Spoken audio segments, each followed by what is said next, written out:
இன்னைக்கு சட்டமன்றத்தில் மாண்பு முதலமைச்சர் அவர்கள் அவருடைய பதிலுரையை சரி அவர் 9:30 மணிக்கு அவர் ஆரம்பித்தார். அவர் பேசுறதெல்லாம் நாங்கள் கொஞ்சம் அமைதியாக கேட்டுக்கிட்டு தான் இருந்தோம்.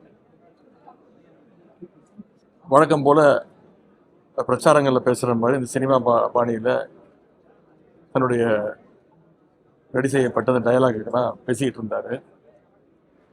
அதன் பிறகு சில தவறான தகவல்களை உண்மைக்கு மாறான தகவல்களை அவையில் பதிய வைக்கிறதுக்கான அந்த வேலையை ஆரம்பித்தார். உடனே நானும் நம்முடைய சட்டமன்ற உறுப்பினர் எழுந்திரிச்சு என்னுடைய எதிர்ப்பை தெரிவித்தோம். பாயிண்ட் ஆஃப் ஆர்டரில் எனக்கு பேசுவதற்கு அனுமதி அளிக்க வேண்டும்னு கேட்டேன். பாயிண்ட் ஆஃப் ஆர்டருங்கிறது அவர் சொல்கிற ஒரு விஷயம் தப்பு, ஆதாரம் எல்லாம் பேசக்கூடாது அப்படிங்கிறதுக்கு சொல்கிறதுக்கு தான் பாயிண்ட் ஆஃப் ஆர்டர். ஆனால் சபாநாயகர் எங்களை அனுமதிக்கல. நேற்று நான் பேசும்போது, எதிர்க்கட்சி தலைவராக நான் பேசும்போது பல அமைச்சர்கள் குறுக்கிட்டு பேசினாங்க. முதலமைச்சர்கிட்ட கேள்வி கேட்டாலும் முதலமைச்சர் நேற்று எந்த பதிலும் சொல்லவே இல்லை. ஆனால் பல அமைச்சர்கள் எந்திரிச்சு பல முறை குறுக்கிட்டு பேசினாங்க. சொன்னதையே திருப்பி பேசினாங்க. ஒரு அமைச்சர் நாங்கள் பேசி முடிச்சு வீட்டுக்கு போன சபாநாயகர் அவை நேரம் முடிஞ்சிடுச்சு அப்படின்னு சொன்னதுக்கப்புறம் நாங்கள்லாம் கிளம்பி வீட்டுக்கு போயிட்டோம். அது வரைக்கும் வீட்டுக்கு போய் சேர்ந்த வரைக்கும் இன்னொரு அமைச்சர் அதுக்கு விளக்கம் கொடுத்துட்டு இருந்தார், பதில் சொல்லிட்டு இருந்தார். அதெல்லாம் நேற்று நாங்கள் வீட்டுக்கு போய் தான் நாங்களே தொலைக்காட்சி மூலமாக பார்த்தோம். இப்போ நான் நேற்று பேசும்போது பல அமைச்சர்கள் குறுக்கிட்டு பேசுறதெல்லாம் நீங்கள் பார்த்துருப்பீங்க. ஆனால் இன்னைக்கு முதலமைச்சர் ஒரு உண்மைக்கு புறம்பான விஷயத்த சொல்லும்போது அதை மறுத்து பேசுவதற்கு என்ன ஆதாரத்தோட பேசுறீங்க அப்படின்னு கேட்ட ஒரு விஷயத்த முதலமைச்சர் சொல்லும்போது எம்பிட்டு தாண்டி போகும்போது நான் எந்திரிச்சு எந்த ஆதாரத்தில் முதலமைச்சர் இதை பேசினாரு, ஆதாரம் தான் கொடுங்க அப்படின்னேன். எந்த ஆதாரமும் கொடுக்கல.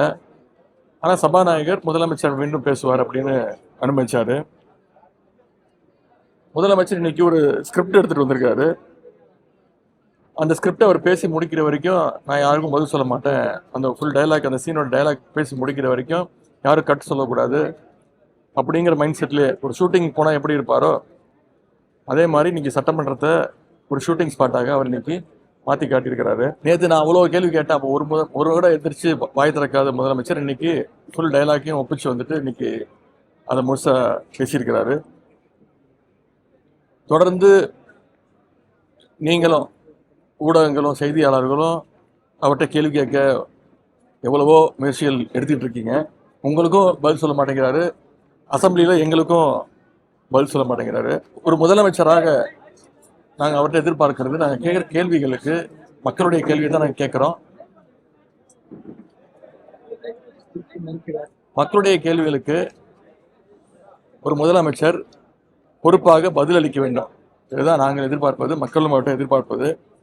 ஆனால் இது எல்லாத்துக்கும் மேலே என்ன நடந்தாலும் அது திமுக மேலே பழி போடுறதையே ஒரு பழக்கமாக இந்த அரசு வச்சிருக்கு. அதனால தான் ஊடகங்கள் மூலமாக நான் முதலமைச்சரை கேட்டுக்கொள்வது, நேற்று நான் பல கேள்விகளை வச்சிருந்தேன். சிலவற்றை மட்டும் இங்கே மீண்டும் கேட்க விரும்புகிறேன். ஆளுநர் சட்டசபைக்கு வரும்போது, இதுதான் மரபு மீறப்பட்டிருக்கு. ஆளுநர் சட்டசபைக்கு வரும்போது ஆரம்பத்தில் தமிழ்த்தாய் வாழ்த்தும், முதல்ல தமிழ்த்தாய் வாழ்த்தும், இறுதியாக நிகழ்ச்சி முடியும் போது இறுதியாக தேசிய கீதமும் பாடுவதுதான் வழக்கம். ஆனால் இந்த முறை ஆளுநர் வரும்போது மரபு மீறப்பட்டு 2 முறை ஏன் தேசிய கீதம் பாடப்பட்டது அப்படின்னு கேள்வி கேட்டேன். இதில் என்ன தப்புன்னு என்ன கேட்டாங்க. நான் சொன்னேன் தப்பு கிடையாது தான், வாழ்த்துக்கள், தமிழ்த்தாய் முதல்ல பாடிட்டீங்க. ஆனால் தேசிய கீதம் 2 முறை பாடப்பட்டது அப்போ தமிழ்த்தாயை 2 முறையோ 3 முறையோ நீங்கள் ஒழிக்க வைக்க வேண்டியதானே அப்படின்னு நான் கேள்வி கேட்டேன். அதுக்கு பதில் சொல்லணும். இதுக்கு எந்த விதமான காம்ப்ரமைஸ் அடைஞ்சிருக்கீங்க நீங்களும் ஆளுநரும் அப்படின்னு கேள்வி கேட்டேன். அதற்கு எந்த விதமான ஒரு பதிலும் கிடையாது. அது என்ன சொல்லியிருக்காருன்னா, கலைஞருடைய படத்திறப்புக்கு பிரசிடென்ட் வந்தார், அப்போ நீங்கள் போட்டீங்க அப்படின்றாரு.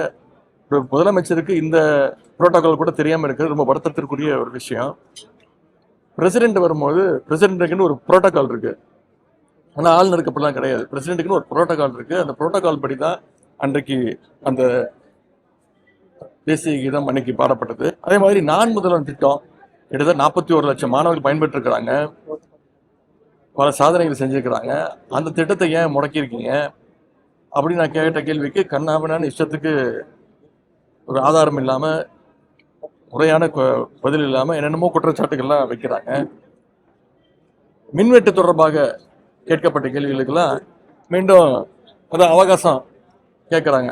அதையும் தூக்கி திமுக மேலே பழிய போட்டுட்டு ஃபியூஸ் கேரியரை பிடிங்கிட்டு போயிட்டாங்க அப்படின்றாங்க. எந்த விதமான கேள்விக்கும் ஒரு தெளிவான பதில் இல்லை. பயிர்க்கடன் தள்ளுபடி விவசாய போராட்டம் பற்றி கேட்டதுக்கு விவசாயிகள் எல்லாம் திராவிட முன்னேற்ற கழகம் தூண்டிவிட்டு போராட்டத்தில் ஈடுபட சொல்கிறாங்க அப்படின்னு விவசாயிகளுடைய போராட்டத்தை முழுமையாக கொச்சப்படுத்தி இருக்கிறாரு முதலமைச்சர் அவர்கள். இன்னைக்கு கூட திருவள்ளூரில் காலைல தொலைக்காட்சியில் பார்த்தா திருவள்ளூரில் விவசாயிகள் போராட்டம் பண்ணிட்டு இருக்காங்க.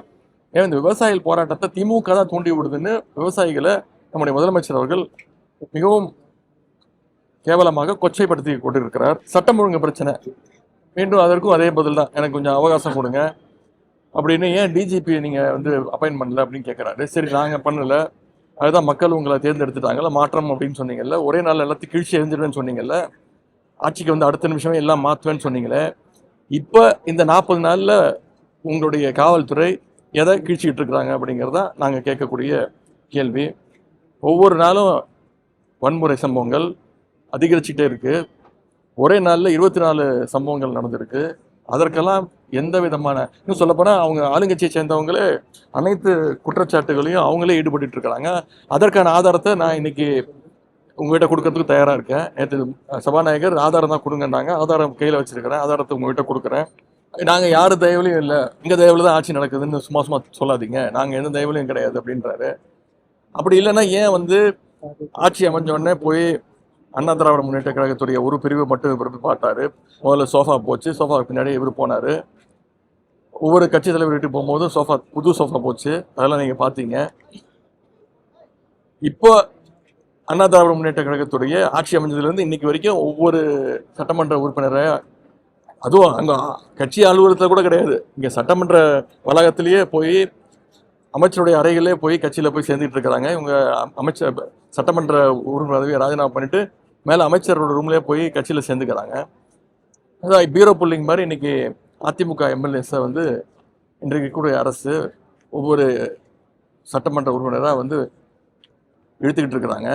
இதற்கெல்லாம் இதெல்லாம் கேட்டதுக்கு தான் எந்த விதமான பதிலும் இல்லாமல், ஒரு ஷூட்டிங் ஸ்பாட்டுக்கு ஒருத்தர் வந்தால் எப்படி இருப்பாரோ, டயலாகை ஃபுல்லாக மகப் பண்ணிட்டு வந்து எப்படி பேசி நடிச்சு போவாரோ, அது மாதிரி இன்னைக்கு முதலமைச்சருடைய இந்த உரை அமைஞ்சிருக்குன்னு சொல்லிக்க விருப்பம்.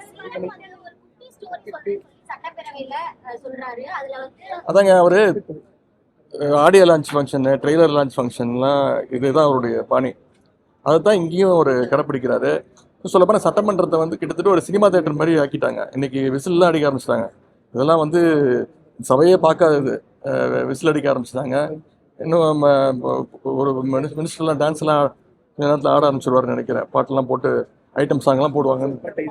இது எல்லாமே இன்ஸ்டால யூடியூப்ல எல்லாம் ட்ரெண்ட் ஆகும். மக்களுக்கு நீங்க என்ன சொல்ல விரும்புறீங்க? இதை பார்த்தா அதான் இது வந்து முழுக்க அவங்க வந்து இந்த சோசியல் மீடியால ட்ரெண்ட் ஆகணும்னு, ரீல்ஸா போகணும்னு.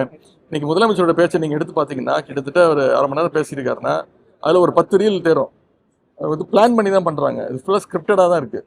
இது நாங்கள் எதிர்பார்த்தது தான். ஓரளவுக்கு மேலே பொறுத்துக்க முடியல. ரொம்ப எங்களுடைய ரொம்ப ஆர்டிஃபிஷியலாக பேசுகிறாரு, நடிக்க ஆரம்பிச்சிட்டாரு. இங்கேயும் இப்போ செய்கையெல்லாம் கொஞ்சம் நடிச்சுக்காரு, ஆக்ஷன்லாம். இன்னும் ஸ்பீக்கர் வந்து ஆக்ஷன் கட்டு அதெல்லாம் இனிமேல் சொல்லுவாருன்னு நினைக்கிறேன். 1 மோர்லாம் போவாங்கன்னு நினைக்கிறேன். ஸ்பீக்கர்கிட்ட அனுமதி வாங்கி ஆக்ஷன் பண்ணலாமான்னு கேட்குறாரு. ஸ்பீக்கர் ஆக்ஷன் அப்படின்றாரு. இனிமேல் முதலமைச்சர் வந்து இங்கே வந்து ஃபுல் கேரவேன்லாம் வந்துடும் நினைக்கிறேன். கேரவேனு, மேக்கப்பு, ஸ்டண்ட் மாஸ்டர் எல்லாம் வந்துருவாங்கன்னு நினைக்கிறேன். இது சட்டமன்றத்தை கிட்டத்தட்ட ஒரு ஷூட்டிங் ஸ்பாட்டா மாத்திக்கிட்டு இருக்காங்க.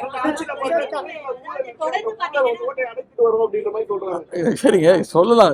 ஆதாரம் என்ன இருக்கு? அப்புறம் ஊழல் பண்ணிருக்க ஆதாரம் இருக்குன்னா கோர்ட்டுக்கு போங்க, கோர்ட்ல நாங்க ஃபேஸ் பண்றதுக்கு ரெடியா இருக்கோம்ல. சும்மா பொதுவா வந்து பொதுக்கூட்ட மேடையில பேசுற மாதிரி, பிரச்சார கூட்டத்துல பேசுற மாதிரி அசம்பிளில வந்து பேசிட்டு இருக்க முடியாது. அதுக்காக நாங்க பாயிண்ட் ஆஃப் ஆர்டர்ல நாங்க குறுக்கிட்டு,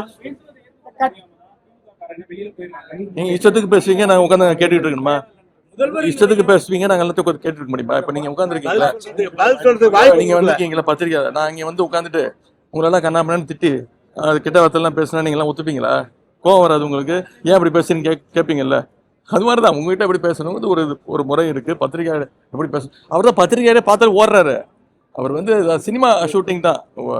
ஒரு டைரக்டர் ஒன்று தேவை. இப்போ அந்த டைரக்டராக நம்முடைய சபாநாயகர் இருக்கிறாரு, அசிஸ்டன்ட் டைரக்டராக அங்கே இருக்கக்கூடிய அமைச்சர்கள், துணை சபாநாயகர் எல்லாம் இருக்கிறார்.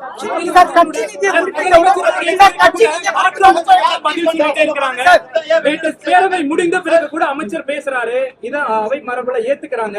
நாங்க ஒரு படத்துல நானும் அதை நாங்கெல்லாம் பேசி முடிச்சுட்டு சபாநாயகர் வந்து அவை நேரம் முடிஞ்சிருச்சு அப்படின்னு சொல்லிட்டாரு. அப்படின்னா முடிஞ்சு போச்சு, எல்லாம் கிளம்பணும். நாங்கெல்லாம் கிளம்பிட்டோம். யாரு அதான் சபை நேரம் முடிஞ்சதுக்கு அப்புறம் சொன்னதுக்கு அப்புறம் இல்ல நீங்க நடத்துக்கு நான் சொல்ல முடியும், முடிஞ்சிச்சுன்னு சொன்னாரு. நாங்க கிளம்பி வீட்டுக்கு போயாச்சு. வீட்டுக்கு போய் டிவி போடுற மினிஸ்டர் பதில் சொல்லிட்டு இருக்காரு. அப்புறம் ஃபோன் பண்ணி கேட்டா இல்லைங்க அவர் நீங்க போனதுக்கு அப்புறம் பேச ஆரம்பிச்சிட்டாரு அப்படின்றாங்க. இது மாதிரி ஒரு காமெடி டைமாக சபையை நடத்திட்டு இருக்காங்க.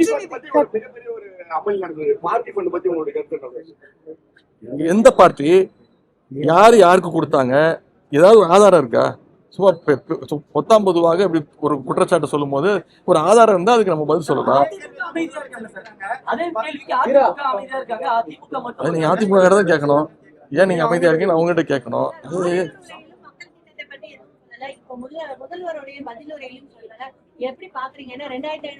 ஒரு சினிமா ஷூட்டிங் தாங்க உள்ள நடந்துக்குது. அவர் வந்து 2 நாளா 3 நாளா ஃபுல்லா ரிஹர்சல் பண்ணிட்டு வந்திருக்கிறாரு. ஆக்ஷன் ஒன்று ஃபுல்லா நடிச்சு காட்டிட்டாரு.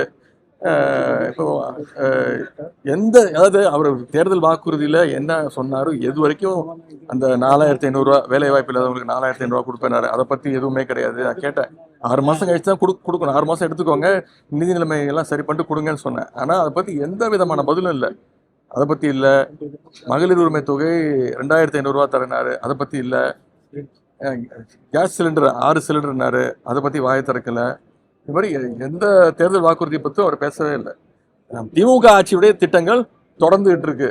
1000 ரூபா ஊக்கத்தொகை கொடுத்துருக்கிறாரு, மகளிர் உரிமை தொகை கொடுத்துருக்கிறாரு, தமிழ் புதல்வன் புதுமை பெண் திட்டம் தொடர்ந்துகிட்டு இருக்கு. வேற எந்த புது திட்டத்தையும் அறிவிக்கல. சிங்கப்பெண் சொல்லி ஒன்று ஆரம்பிச்சாங்க. இப்போ அவங்களும் பார்த்தீங்கன்னா முதலமைச்சர் பாணியில் அவங்களும் ஷூட்டிங் பண்ணி ரீல்ஸ்லாம் போட ஆரம்பிச்சிட்டாங்க. எனவே இந்த ஆட்சி ஒரு கேலி கூத்து ஆட்சியாக ஒரு சினிமா ஆட்சியாக நடந்துகிட்டு இருக்கு.